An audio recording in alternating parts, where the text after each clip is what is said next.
Kita ke informasi lain, saudara. Debat terbuka pemungutan suara ulang Pilwalkot Kota Palopo digelar di Kota Makassar, Sulawesi Selatan. Dari 4 pasangan calon wali kota nomor urut 1 tak bisa hadir debat lantaran sakit. Debat terbuka pemungutan suara ulang pemilihan wali kota dan wakil wali kota Palopo tahun 2024 digelar di salah satu hotel di Kota Makassar, Sulawesi Selatan pada 17 Mei 2025. Dari 4 pasangan calon wali kota dan wakil wali kota, calon wali kota nomor urut 1 Putri Daka tidak bisa hadir dalam debat lantaran sakit. Alhasil debat hanya diikuti oleh wakilnya Haidir Basir. Debat pemungutan suara ulang Pilkada Palopo ini mengusung tema besar mengenai kolaborasi strategis dalam pembangunan inklusif, adil, dan berkelanjutan berbasis kearifan lokal.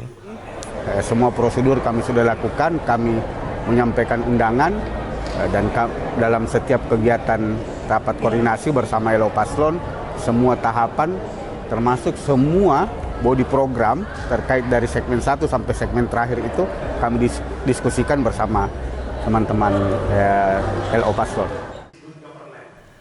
Debat PSU Pilkada Palopo hanya digelar 1 kali. Sementara pemungutan suara akan digelar pada 24 Mei mendatang. Arif Tirtana, Kompas TV Makassar, Sulawesi Selatan.